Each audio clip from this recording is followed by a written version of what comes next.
So మనం ఇప్పుడు ఒక పేషెంట్ మన దగ్గరికి వస్తే ఒక ఫర్టిలిటీ ప్రాబ్లంతో, సో వాళ్ళకి ఎలాంటి ట్రీట్మెంట్ ఆప్షన్స్ ఉంటాయి మ్యామ్?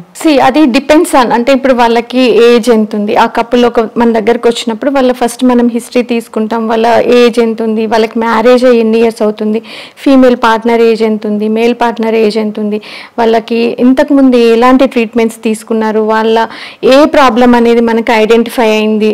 అంటే కొన్ని రకాల టెస్టులు, అంటే ఫీమేల్లో బేసిక్గా కొన్ని హార్మోన్ టెస్టులు మనం స్కాన్ చూస్తాం. స్కానింగ్లో వాళ్ళ గర్భసంచి ఎలా ఉంది, ఎగ్ రిజర్వ్ ఎట్లా ఉంది, అండ్ ట్యూబ్ టెస్ట్ అనేది సపరేట్గా ఉంటుంది. వాళ్ళ ట్యూబ్స్ ఓపెన్ ఉన్నాయా లేదా అనే ఒక టెస్ట్ ఉంటుంది.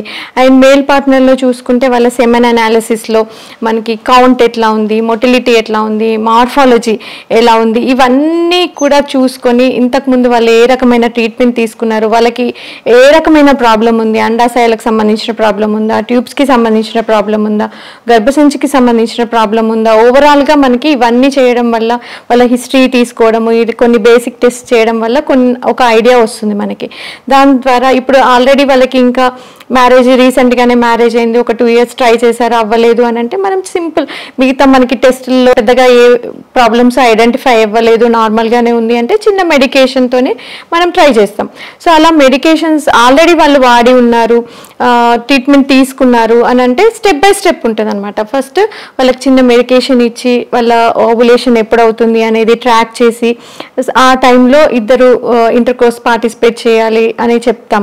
సో అలా కూడా వాళ్ళు కన్సీవ్ అవ్వట్లేదు, ఒక 2-3 months ట్రై చేసినా అంటే నెక్స్ట్ ఫర్దర్ స్టెప్ ఉంటుంది, అంటే IUI ప్రాసెస్ అనేది ఉంటుంది. IUI ప్రాసెస్లో అంటే ఫీమేల్ పార్ట్నర్లో ట్యూబ్స్ అన్ని ఓపెన్ ఉన్నాయా లేదా చూసుకొని, లేదంటే కొంతమందిలో కొన్ని రకాల ప్రాబ్లమ్స్ ఉండొచ్చు. ఇప్పుడు PCO వాళ్ళకి, లేదంటే హస్బెండ్ అండ్ వైఫ్ కలవడానికి ఇబ్బందులు ఉంటాయి, సెక్షువల్ డిస్ఫంక్షన్స్ ఉంటాయి కొంతమందిలో, ఎరెక్టైల్ ప్రాబ్లమ్స్, ఎజాకులేషన్ ప్రాబ్లమ్స్, ఫీమేల్లో వెజానిస్మస్, ఇలాంటి కొన్ని ప్రాబ్లమ్స్ ఉంటాయి అనుకోండి, అలాంటి వాళ్ళకి, లేదంటే ఆల్రెడీ చిన్న మెడిసిన్స్ ట్రై చేశారు అయినా వాళ్ళకి అవ్వట్లేదు అన్న వాళ్ళకి, మైల్డ్ మోడరేట్ ఎండోమెట్రియోసిస్ అలాంటి ప్రాబ్లం ఉన్న వాళ్ళకి IUI నెక్స్ట్ స్టెప్ IUI అనమాట. IUI అని అంటే సేమ్ మనము చిన్న మెడికేషన్స్ ఇచ్చి వాళ్ళ అందం విడుదల ఎప్పుడవుతుంది అనేది ఓవులేషన్ ట్రాక్ చేసి ఎప్పుడైతే ఎగ్ రిలీజ్ అవుతుందో ఆ టైంలో హస్బెండ్ సెమెన్ ప్రిపరేషన్ చేస్తాం అనమాట. దాంట్లో ఏంటంటే బాగా కదిలే కణాలని కాన్సన్ట్రేషన్ని ప్రిపేర్ చేస్తాం. మిగతా సెల్స్ అన్నీ సపరేట్ చేసి బ్యాక్టీరియా అట్లాంటి అంత వైట్ సెల్స్ ఇవన్నీ సపరేట్ చేసి ఓన్లీ కాన్సన్ట్రేటెడ్ మొటైల్ స్పర్మ్స్ని తీసుకొని దాన్ని మనం చిన్న 0.5 ml చిన్న క్యాథెటర్ నుంచి గర్భసంచి లోపలికి ఇంజెక్ట్ చేస్తాం అనమాట. సో అలా చేసినప్పుడు మనకి న్యాచురల్గా ట్రై చేసిన దానికంటే కొంచెం ఎక్కువ ఉంటుంది సక్సెస్ రేట్. కాకపోతే ఈ ప్రాసెస్లో మనకి 100% ప్రెగ్నెన్సీ వస్తుందని కూడా చెప్పలేం, ఓన్లీ 10-15% ఉంటుంది దీంట్లో సక్సెస్ రేట్. ఎందుకంటే మిగతా ప్రాసెస్ అంతా కూడా బాడీలో జరగాల్సిందే. మనం మళ్ళీ గర్భసంచిలో వేసిన స్పర్మ్స్ అన్ని ట్యూబ్లోకి వెళ్ళాలి, ఎగ్ రిలీజ్ అయింది, ట్యూబ్ పట్టుకోవాలి, ఫర్టిలైజేషన్ అంతా లోపలే జరగాలి, ఇంప్లాంటేషన్ ఇవన్నీ కూడా లోపల జరగాల్సినవే. సో ఈ ప్రాసెస్లో కూడా మనకు అవ్వట్లేదు, ఇంకా సివియర్ ప్రాబ్లమ్స్ ఉన్నాయి అన్న వాళ్ళలో మనం IVF ప్రాసెస్ సజెస్ట్ చేస్తాం అన్నమాట, టెస్ట్ బేబీ ప్రాసెస్. లేదంటే ఇంకా మేల్లో కౌంట్ అనేది చాలా తక్కువ ఉంది, అసలు 0 కౌంట్ ఉంది, ఎండోమెట్రియోసిస్ ప్రాబ్లం ఉంది, ట్యూబ్స్ అనేవి ప్రాబ్లం ఉంది, ట్యూబ్స్ బ్లాక్ ఉన్నాయి, లేదంటే చాలా అన్ఎక్స్ప్లెయిన్ ఇన్ఫర్టిలిటీ, అంటే చాలా మెడికేషన్స్ వాడారు, IUI చేయించుకున్నారు అయినా కానీ కన్సీవ్ అవ్వట్లేదు అన్న వాళ్ళకి మనం IVF ప్రాసెస్ సజెస్ట్ చేస్తాం. సో అది ఎలా ఉంటుంది మ్యామ్? అండ్ ఇంకోటి ఉంటుంది కదా మ్యామ్, ICSI కూడా. సో వాటికి ఏంటి ma'am difference? IVF and ICSI is nothing but almost same అనమాట. IVF ప్రాసెస్ అంటే మనము IVF ప్రాసెస్లో ఫీమేల్ పార్ట్నర్ మేల్ పార్ట్నర్ ఇద్దరిని చూసుకున్న తర్వాత ఫీమేల్ పార్ట్నర్లో మెయిన్గా దీంట్లో 3 steps ఉంటాయి. ఫస్ట్ ఏంటంటే ఎగ్స్ పెరగడానికి ఇంజెక్షన్స్ ఇవ్వడం 10 days వరకు అప్రాక్సిమేట్గా. సో ఓవేరియన్ స్టిమ్యులేషన్ అంటాం అనమాట. సో ఆ స్టెప్లో ఏంటంటే సెకండ్ డే ఫీమేల్ పార్ట్నర్ మనం చూసి వాళ్ళకి స్కాన్ చేసి కొన్ని రకాల హార్మోన్ టెస్ట్లన్నీ చేసి అవన్నీ కూడా మనకి సరిపడా కరెక్ట్గా ఉన్నాయి అని అనుకున్నప్పుడు వాళ్ళలో ఏంటంటే మనము ఒక 10 days, ఇప్పుడు న్యాచురల్గా మనకి ఏంటంటే అండాశయాలలో కొన్ని ఫాలికల్స్ ఎవ్రీ మంత్ కొన్ని ఫాలికల్స్ ఉంటాయి, చిన్న చిన్న ఫాలికల్స్. కానీ మన బాడీలో రిలీజ్ అయ్యే హార్మోన్స్ వల్ల మనకి నేచరే ఒక్కటే ఫాలికల్ పెరుగుతుంది న్యాచురల్గా. So that single pregnancy safe, నేచరే మన బాడీని అలా డిజైన్ చేసేసింది. కానీ IVF ప్రాసెస్లో ఏంటంటే మనము ఆ మంత్లో మనకి ఎన్ని ఫాలికల్స్ ఉన్నాయి అనేది చూసుకొని అవన్నీ కూడా పెరగడానికి, అంటే మనకి డీజనరేటర్ అయ్యే ఫాలికల్స్ని రెస్క్యూ చేసి ఆ అన్ని ఫాలికల్స్ పెరగడానికి మనకి మన బాడీలో రిలీజ్ అయ్యే హార్మోన్స్ సరిపోదు.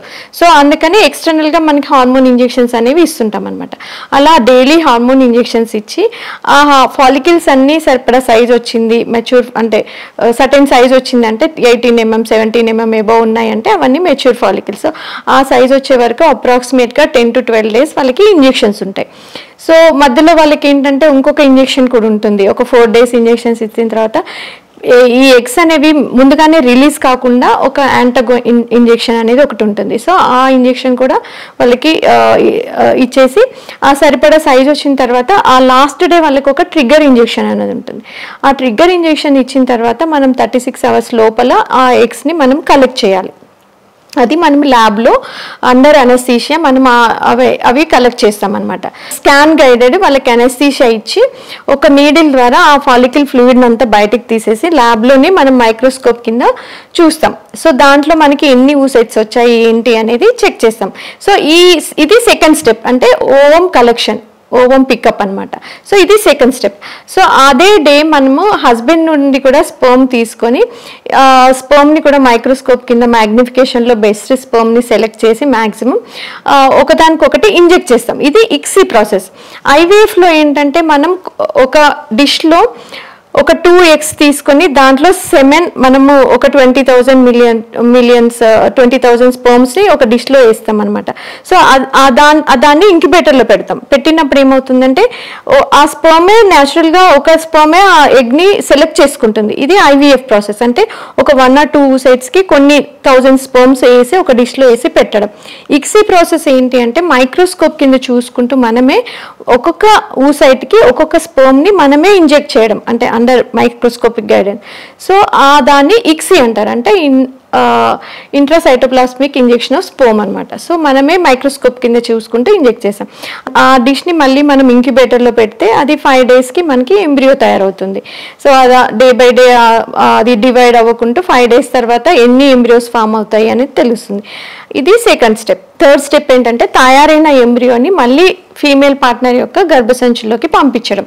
ఇది ఎంబ్రియో ట్రాన్స్ఫర్ అంటారనమాట. చాలాసార్లు ఏంటంటే ఎంబ్రియో ట్రాన్స్ఫర్ అనేది మనం తయారైన ఎంబ్రియోస్ని ఫ్రీజ్ చేసేసి నెక్స్ట్ సైకిల్లో ప్లాన్ చేసుకుంటాం. ఎందుకంటే మన బాడీలో రిలీజ్ అయ్యే హార్మోన్స్ ఇంజెక్షన్స్తోనే ఎక్కువ ఉంటాయి. తర్వాత నంబర్ ఆఫ్ ఎగ్స్ ఎక్కువ ఉండడం వల్ల హైపర్ స్టిమ్యులేషన్ అవ్వడం వల్ల కొన్ని సైడ్ ఎఫెక్ట్స్ వచ్చే ఛాన్సెస్ ఉంటాయి. అండ్ లైనింగ్ ఎట్లా ఉంటుంది ఇవన్నీ బట్టి మనం తయారైన ఎంబ్రియోస్ని ఫ్రీజ్ చేసి నెక్స్ట్ సైకిల్లో వాళ్ళ లైనింగ్ ఎట్లా ఉంది ఏంటి అని చూసుకొని వాళ్ళకి ట్రాన్స్ఫర్ చేయడం జరుగుతుంది. కొంతమందికి సరే ఎగ్స్ తక్కువగా ఉన్నాయి, లైనింగ్ బాగుంది, హార్మోన్స్ అంతా ఎక్కువగా ఆల్టర్ అవ్వలేదు అన్న వాళ్ళకి ఫ్రెష్ ట్రాన్స్ఫర్ చేసుకోవచ్చు. సో ఇది టోటల్గా ఐవీఎఫ్ ప్రాసెస్.